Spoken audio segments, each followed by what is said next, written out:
இது மன்னிக்க முடியாத குற்றம். ஆனால் 5 பேர்கள் இருக்கிறார்கள், 10 பேர் பொய்யான தகவலை இவர்கள் கொடுக்கிறார்கள். குடி தண்ணீரை கூட பாதுகாப்பாக கொடுக்க முடியாத ஒரு அரசு புதுச்சேரி மாநிலத்தில் தேவையா? இந்த புதுச்சேரி மாநிலத்தில் உள்ள பொதுப்பணித்துறை அமைச்சர் என்ன செய்து கொண்டிருக்கிறார்? இப்பொழுது கேன்ல தண்ணி கொடுக்கணுன்றார். எவ்வளவு நாளைக்கு கொடுப்பார் அந்த கேன்ல தண்ணி மக்களுக்கு?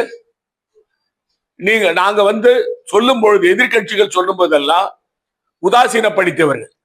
அதாவது குடி தண்ணீர்ல குளோரின் போடுறது இல்லை.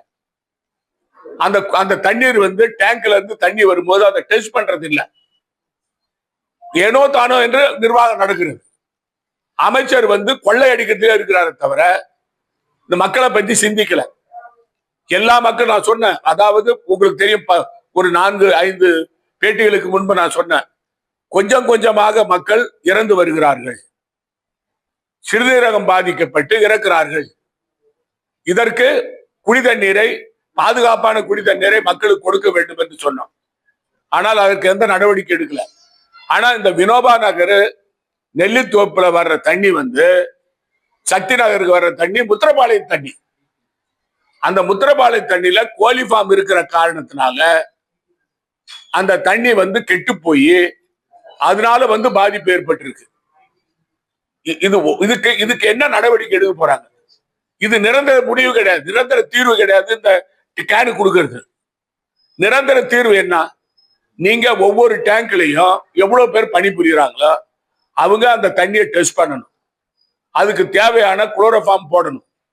அது பாதுகாக்கப்பட்ட குடி தண்ணீர் இருந்தா தான் மக்களுக்கு விநியோகம் செய்யணும். அது இல்லாம இப்ப இன்னொரு கதை புதுசா சொல்றாங்க. அதாவது இந்த குடி தண்ணீர்ல கழிவு நீர் கலந்துடுது. சரி, கழிவு நீர் கலந்துனா ஒரு இடத்துல கலந்துருக்கலாம். பாண்டிச்சேரி புதுச்சேரி மாநிலம் மூறாவது கழிவு நீர் கலந்துருக்கு.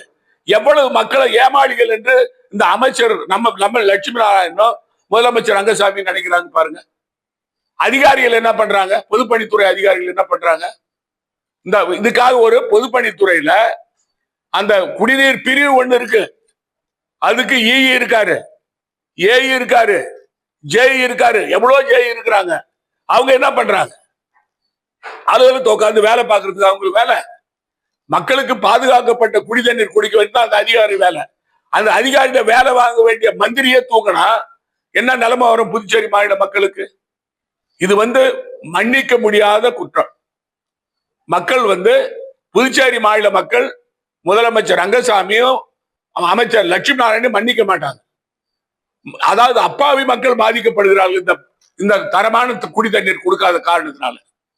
ஒரு ஆட்சியில தரமான குடி தண்ணீர் கூட கொடுக்காத ஆட்சி எதுக்கு புதுச்சேரி மாநிலத்தில்? நீங்க சொல்லுங்க பார்ப்போம். அதனால லட்சுமி நாராயணன் அவர்கள் தார்மீக பொறுப்பேற்று ராஜினாமா செய்யணும். ஏன்னு சொன்னா அவரு தான் அந்த துறையினுடைய அமைச்சர். அதனால அவர் ராஜினாமா செய்ய வேண்டும் என்று நான் கேட்டுக்கொள்கிறேன்.